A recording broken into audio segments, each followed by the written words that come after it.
तो world war one को कई बार ग्रेट वॉर या फिर ग्लोबल वॉर भी कहा जाता है, या फिर war to end all wars. ये एक ऐसी लड़ाई जो बाकी सारी लड़ाइयों को खत्म कर देगी। हालांकि ऐसा कुछ हुआ नहीं, क्योंकि कुछ साल बाद ही वर्ल्ड वॉर टू हो गया। लेकिन उस समय कहा गया था कि इतनी बड़ी लड़ाई है कि हो सकता है आने वाले 50-60 साल में कोई दूसरी लड़ाई ना हो। और ग्रेट वॉर इसीलिए कहते थे क्योंकि उस वक्त तक इतनी बड़ी लड़ाई कई सालों में, कई सदियों में नहीं हुई थी, तो इसीलिए इसके अलग अलग नाम हैं। और वर्ल्ड वॉर वन तब उसे कोई नहीं कहता था, क्योंकि ऑब्वियसली तब तक वर्ल्ड वॉर टू नहीं हुआ था। जब 1939 से 1945 तक वर्ल्ड वॉर टू हुआ, उसके बाद इसका नाम बदल के वर्ल्ड वॉर वन किया गया। तो 28 जुलाई 1914 से 11 नवंबर 1918 तक ये चला। और इसमें मरने वालों की संख्या थी 1,70,00,000। 1,10,00,000 सोल्जर्स इसमें मारे गए, और 60 लाख सिविलियंस, आम नागरिक भी इस लड़ाई में मर गए। भी 2 करोड़ लोग इसमें जख्मी भी हुए, और जख्मी लोगों की संख्या बहुत ज्यादा थी। अब हम देखेंगे कि दोनों तरफ से लड़ाई लड़ने वाले कौन कौन से देश थे या फिर एम्पायर्स थे। तो एक तरफ थे अलाइड पावर, और दूसरी तरफ थे सेंट्रल पावर्स। अलाइड पावर में सबसे पहला देश है रशिया, फिर फ्रांस, फिर ब्रिटेन। अमेरिका 1917 में ज्वाइन किया इसने, और 1 साल की लड़ाई अमेरिका ने भी लड़ी। इसके अलावा जापान भी इनके साथ शामिल था। दूसरी ओर सेंट्रल पावर्स में सिर्फ 3 आपको देश याद रखने हैं। सबसे पहला है ऑस्ट्रियो हंगेरियन एम्पायर। इसे कई बार ऑस्ट्रिया हंगेरी भी आप लिखा हुआ पाएंगे। ये आज के जो 2 देश हैं ऑस्ट्रिया और हंगरी, यूरोप के बीच में, सेंट्रल यूरोप में, उन दोनों देशों के ऊपर लगभग एक किंगडम था, उसे ऑस्ट्रिया हंगरी कहा जाता है। और यहाँ पे जो डायनेस्टी राज करती थी उसका नाम था Habsburg. Habsburg dynasty Austria Hungarian empire की।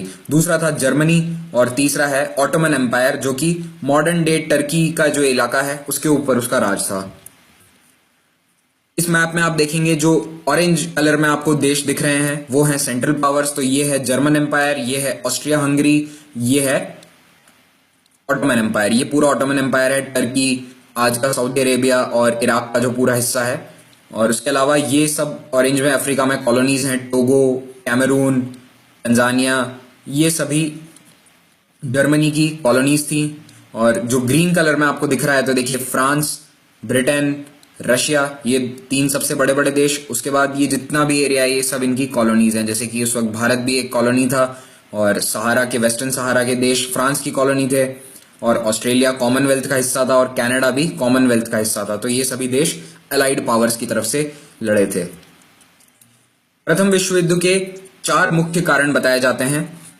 तो इसके लिए आप एक्रोनिम याद रख सकते हैं, मेन, MAIN।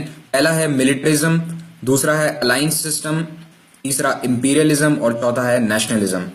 तो एक एक करके हम सबके बारे में बात करेंगे। सबसे पहला है मिलिट्रिज्म। तो इसमें हर देश ने अपने आप को कई तरह के आधुनिक हथियारों से लैस करने की कोशिश करी।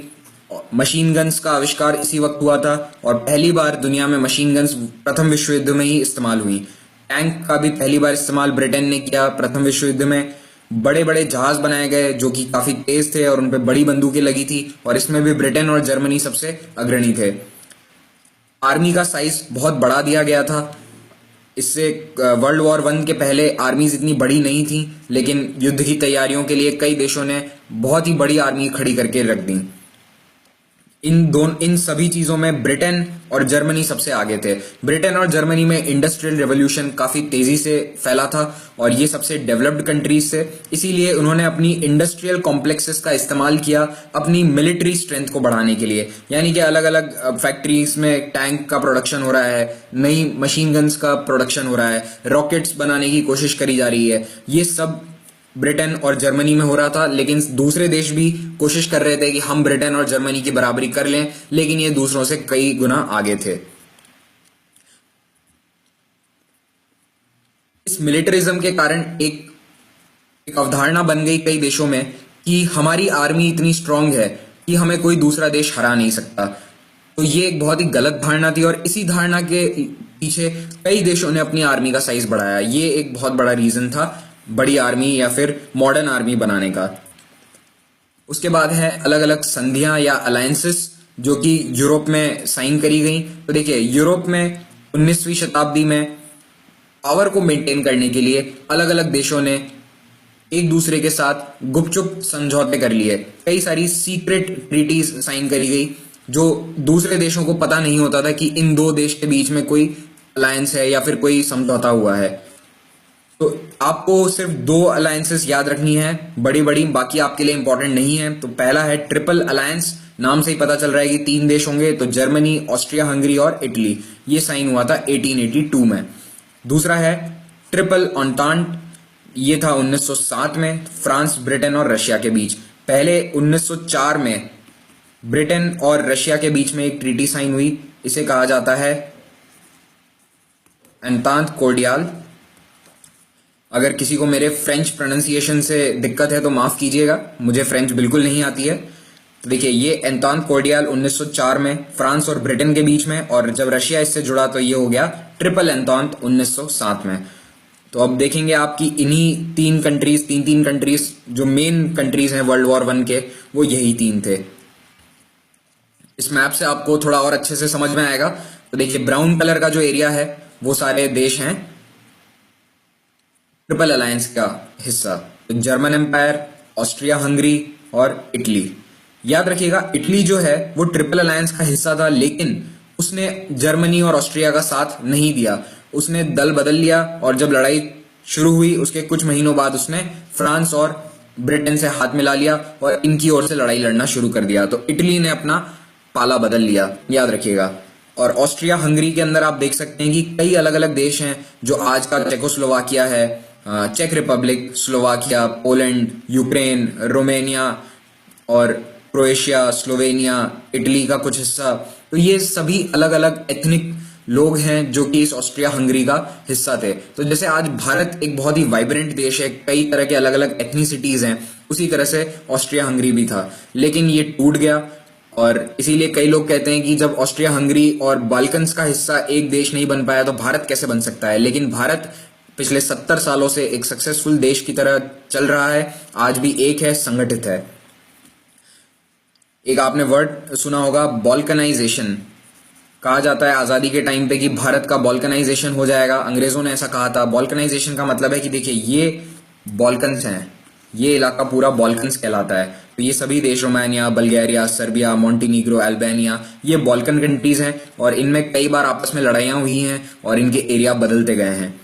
तो भारत में भी बॉल्कनाइजेशन होगा, ऐसा एक्सपर्ट्स ने कहा था आज़ादी के समय, लेकिन ऐसा नहीं हुआ। चलिए फिर से आते हैं विश्व युद्ध पे। अब आप इस मैप को फिर से देखेंगे तो आप इसमें समझ पाएंगे कि जो जो पार्टनर्स थे इन अलायंसेस में वो कैसे एक साथ हुए। तो ये ऑरेंज कलर में देखेंगे German empire, Austria Hungary, Ottoman और ये इनके उपनिवेश, और इसके साथ ही बाकी पूरी दुनिया जो हरे रंग में है ये आपको दिखेगी अलाइड पावर्स का एरिया। तो आप यहीं पे देख सकते हैं ये अलाइड पावर्स क्षेत्रफल में ज़्यादा बड़ा था, तो इनके जीतने के चांसेस पहले से ज़्यादा हो गए थे क्योंकि इनके पास रिसोर्सेज ज़्यादा थे।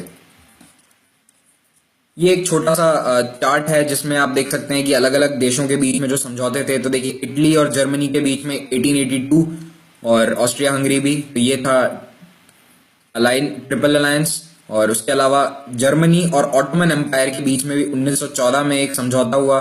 फिर रशिया और फ्रांस के बीच में 1894 में एक डील हुई थी, वो आपके लिए इंपॉर्टेंट नहीं है, आपको सिर्फ 1907 और 1904 के समझौते याद रखने हैं।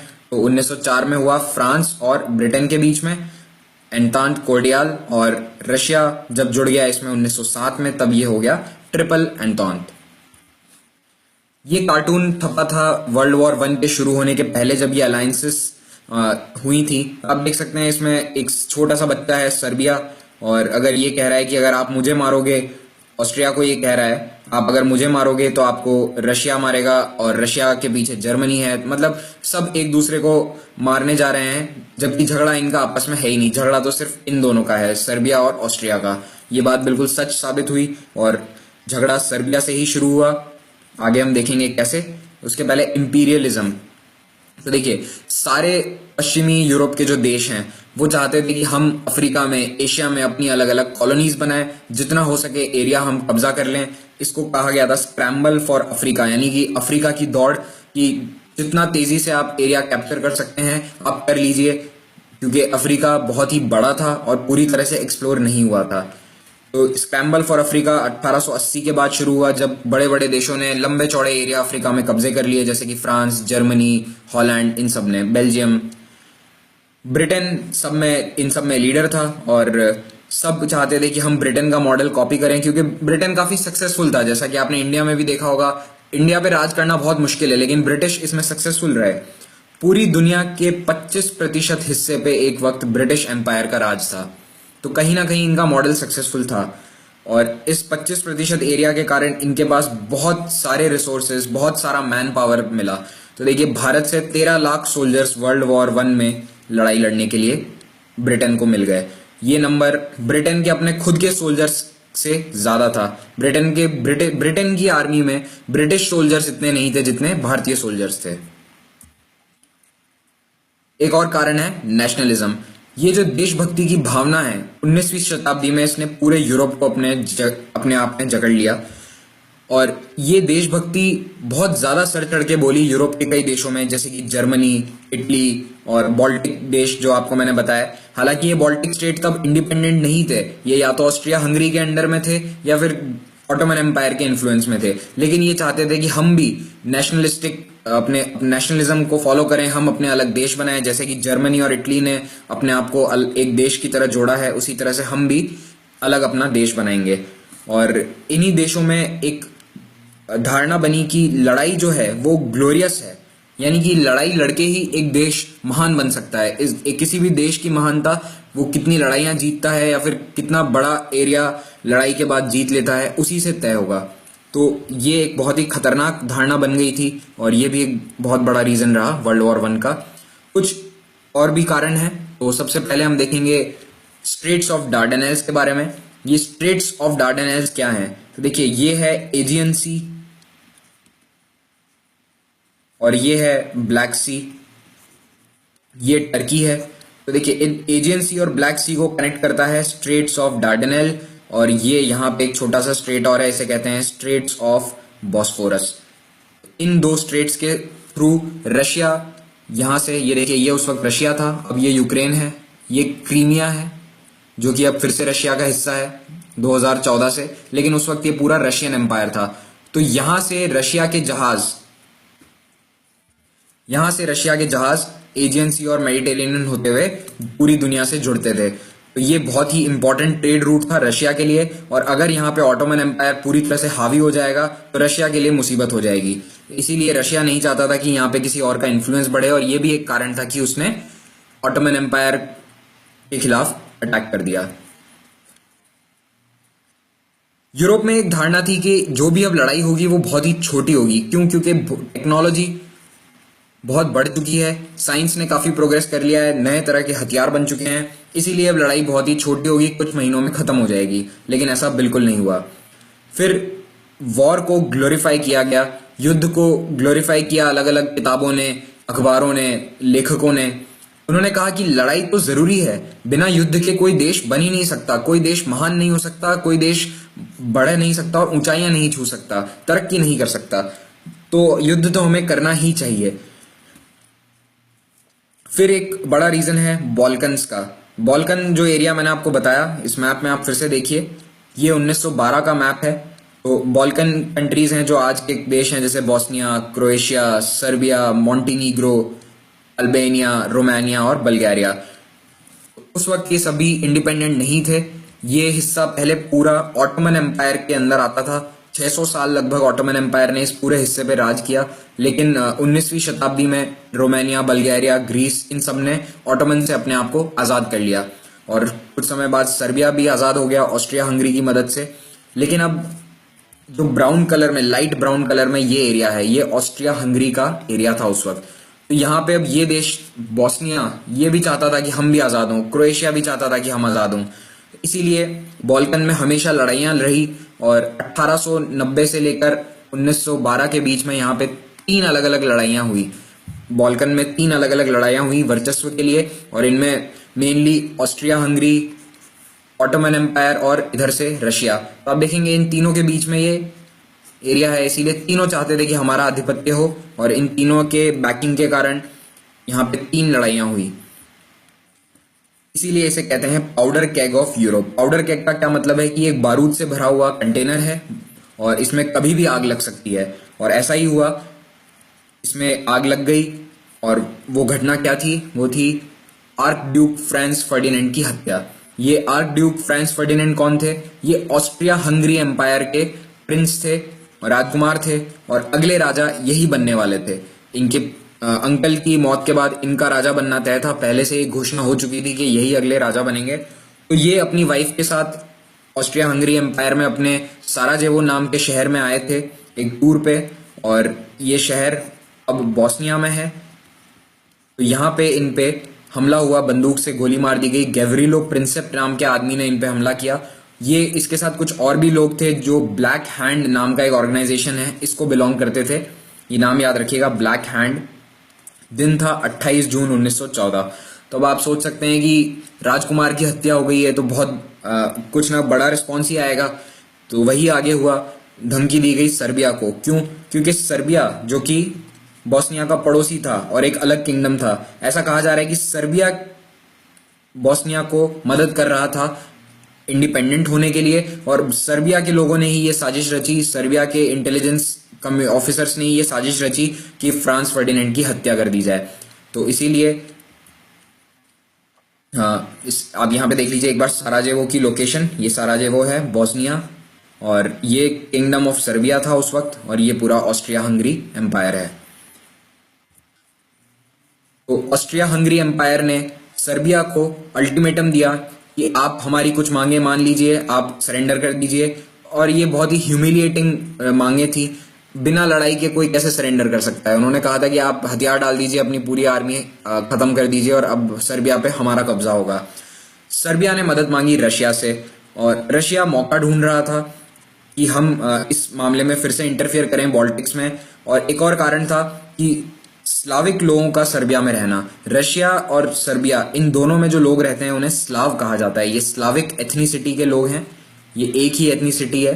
तो इन्होंने कहा कि आप तो हमारे भाई बंधु हैं, आपकी मदद करना हमारा फर्ज है। इसीलिए रशिया ने अपनी आर्मी इकट्ठी करनी शुरू करी, और पीछे जर्मनी के पास गया ऑस्ट्रिया हंगरी। तो देखिए, जब सर्बिया ने रशिया से मदद मांगी तो ऑस्ट्रिया हंगरी ने याद दिलाया कि सर 1882 में हमने एक ट्रीटी साइन करी थी, वक्त आ गया है कि अब आप उस पर खरे उतरें। तो जर्मनी ने भी ऑस्ट्रिया हंगरी को कहा कि we are giving you a blank cheque, हम आपको एक खाली चेक दे रहे हैं, आपको जो करना है करिए, आपको हम पीछे से पूरी तरह सपोर्ट करेंगे। तो इसीलिए ऑस्ट्रिया हंगरी ने सर्बिया पे लड़ाई की घोषणा कर दी। तो सबसे पहले ऑस्ट्रिया और जर्मनी ने लड़ाई की घोषणा करी सर्बिया पे, उसके तुरंत बाद रशिया ने जर्मनी पे लड़ाई की घोषणा करी, और कुछ ही दिन बाद फ्रांस ने भी जर्मनी पे लड़ाई की घोषणा कर दी। क्यों? क्योंकि रशिया और फ्रांस, अगर आपको याद हो, तो ये ट्रिपल एंटॉन्ट ट्रीटी से बंधे हुए थे, यानी कि एक दूसरे की मदद करना इनका फर्ज था लीगली। इसीलिए फ्रांस भी इस लड़ाई में कूद पड़ा। फिर से इस मैप को देखिए, तो अब देखिए ये है जर्मन एम्पायर। तो जर्मन एम्पायर अब लड़ाई की घोषणा कर चुका है सर्बिया पे, और साथ साथ में ऑस्ट्रिया हंगरी भी घोषणा कर चुका है लड़ाई की सर्बिया पे।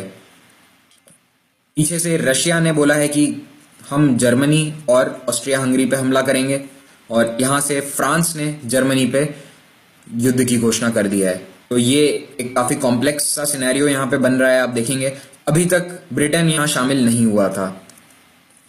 इटली ने लड़ाई में आने से मना कर दिया, मैंने आपको पहले भी बताया था। इटली ने कहा, हालांकि ट्रिपल अलायंस का मेंबर था इटली, फिर भी उसने कहा कि नहीं, हम न्यूट्रल रहेंगे। क्यों? क्योंकि उन्होंने कहा कि ऑस्ट्रिया हंगरी ने सर्बिया पे हमला किया है, और ट्रिपल अलायंस में ये बात हुई थी कि अगर हम पे कोई हमला करता है तो हम बचाव के लिए इकट्ठे होंगे, ना कि किसी और पे हमला करने के लिए। तो आप अटैक कर रहे हैं, आप डिफेंस नहीं कर रहे। ये बहाना बनाकर इटली ने इस लड़ाई में शामिल होने से मना कर दिया शुरुआत में। अच्छा, इसे जुलाई क्राइसिस कहा जाता है, ये आपको मैं बताना भूल गया। क्यों? क्योंकि ये 28 जून को, आपको याद होगा, फ्रांस फर्डिनेंड की हत्या हुई, और ये सारी घटनाएं जुलाई में हुई। इसलिए जुलाई क्राइसिस इसलिए भी कहते हैं क्योंकि ये मेनली डिप्लोमेटिक क्राइसिस थी, और पूरी कोशिश करी गई कि लड़ाई ना हो। तो इसलिए अलग अलग देशों के डिप्लोमेट एक दूसरे के राजधानी जाते रहे, कई सारे टेलीग्राम एक्सचेंज हुए राजाओं के बीच में, जो रशियन जार था, जर्मनी का जो राजा था, एम्पायर था, उनके बीच में, काइजर के बीच में। तो इस तरह की एक्टिविटी जब हुई तो इसे कहा गया जुलाई क्राइसिस।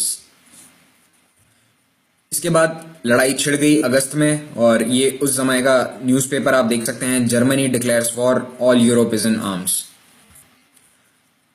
देखिए, जर्मनी ने एक प्लान अपनाया कि हम सबसे पहले फ्रांस को हरा देते हैं। क्यों? क्योंकि रशिया हम पे हमला करेगा तो उसको धकेलना बहुत मुश्किल है। रशिया की आर्मी काफी बड़ी है, नंबर में बहुत ज्यादा है, तो सबसे पहले फ्रांस हम पे हमला ना करे, इसलिए हम पहले फ्रांस पे हमला कर देते हैं। और फ्रांस में घुसने के लिए उन्होंने बेल्जियम का रास्ता चुना। इसमें आपको फिर से देखिए, यहाँ पे ये बेल्जियम है, तो जर्मनी ने डायरेक्ट फ्रांस में ना जाने की बजाय उन्होंने बेल्जियम में पहले हमला किया और वहां से फ्रांस में घुसने की कोशिश करी। जैसे ही जर्मनी की आर्मी बेल्जियम में घुसी, ब्रिटेन ने जर्मनी पे युद्ध घोषित कर दिया। क्यों? क्योंकि बेल्जियम और ब्रिटेन के बीच में भी एक समझौता हुआ था लगभग 70 साल पहले।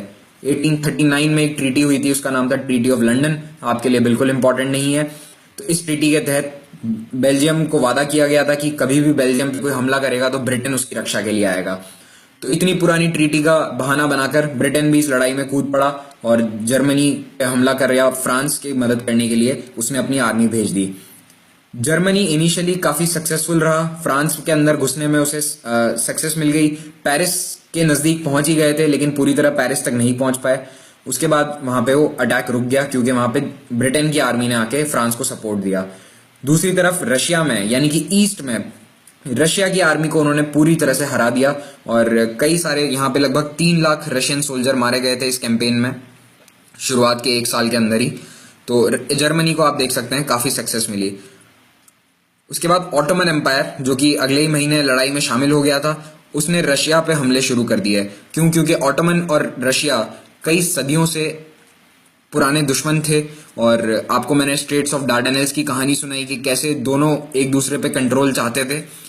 तो ऑटोमन एम्पायर ने सुएज कैनाल पे हमला कर दिया। क्यों? क्योंकि ब्रिटिश आइलैंड्स को इंडिया से जोड़ने की ये बहुत ही एक इंपॉर्टेंट कड़ी थी। अगर सुएज कैनाल पे ऑटोमन का कब्जा हो जाता तो शायद ब्रिटेन वर्ल्ड वॉर 1 हार भी सकता था। हालांकि ऐसा हुआ नहीं, क्योंकि सुएज कैनाल इन्होंने बचा लिया, ऑटोमन आर्मी को फिर से पीछे धकेल दिया गया।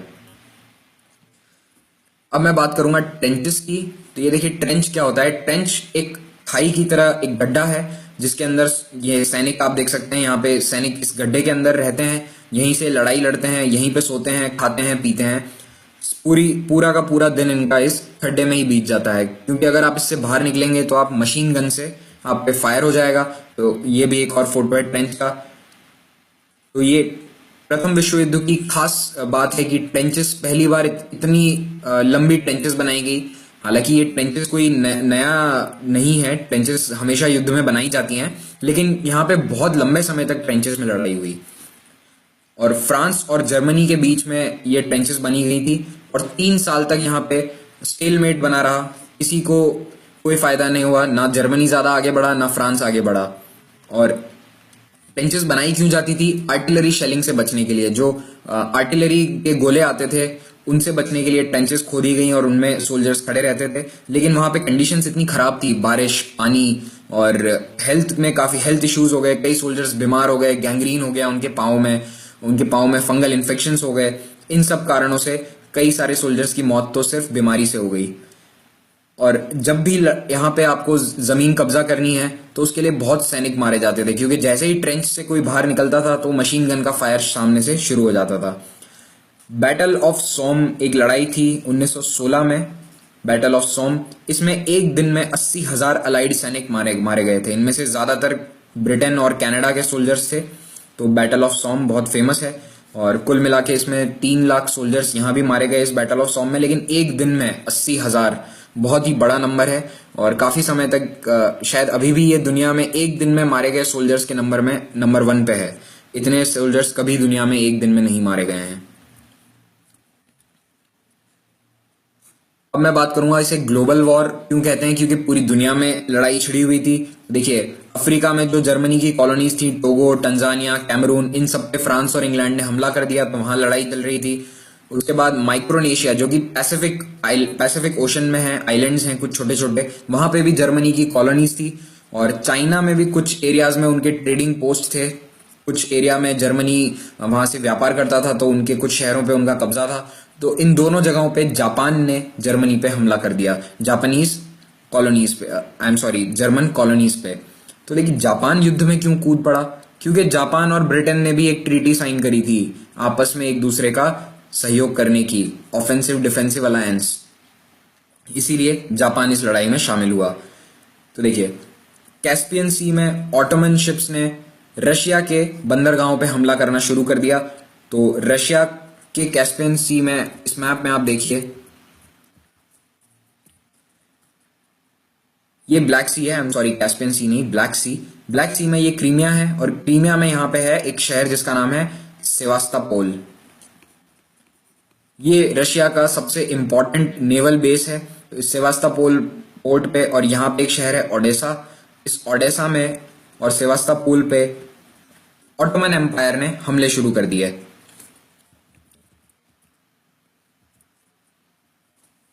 ये है ब्लैक सी पोर्ट, देखेंगे आप ब्लैक सी में भी लड़ाई छिड़ गई। फिर गैलीपोली, गैलीपोली टर्की में एक शहर है और एक एरिया है। तो गैलीपोली में हमला किया अलाइड फोर्सेस ने, और मेनली वहां पे ऑस्ट्रेलिया और न्यूजीलैंड के सोल्जर्स थे। उस फोर्स का नाम है एंजैक कहा जाता है, उस आर्मी का नाम है एंजैक आर्मी, ऑस्ट्रेलिया एंड न्यूजीलैंड की जो आर्मी थी। तो यहाँ पे भी बहुत लंबा संघर्ष चला और यहाँ पे एंजैक को सफलता नहीं मिली पूरी तरह से, यहाँ भी एक स्टेलमेट बन गया क्योंकि ऑटोमन एम्पायर ने उन्हें जीतने नहीं दिया।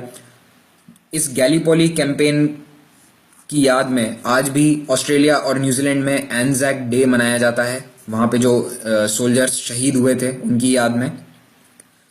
उसके बाद नेवल वॉर, तो दुनिया के कई सारे समुद्रों में जैसे कि अटलांटिक महासागर, पैसिफिक महासागर, इन सभी में जर्मनी और ब्रिटेन के बीच में एक नेवल वॉर शुरू हो गई। जर्मनी ने सबमरीन बनाई थी जिनका नाम था यू बोट्स, और ये पहली बार सबमरीन जर्मनी ने ही बनाई थी। इन यू बोट्स ने अलाइड जहाजों पे हमला करना शुरू कर दिया। तो पहले पहले तो ये सिर्फ नेवी के जो जहाज हैं उन पे हमला करते थे, लेकिन बाद में इन यू बोट्स ने सिविलियन पैसेंजर शिप्स पे भी हमला करना शुरू कर दिया। और ये पैसेंजर शिप्स जो कि लोगों को अमेरिका से यूरोप लेकर जाते थे, इन पे एक बोट थी इनमें लुजिटेनिया नाम की, इसमें हमला किया यू बोट ने और 1200 लोग मारे गए। अटलांटिक ओशन की ये घटना है।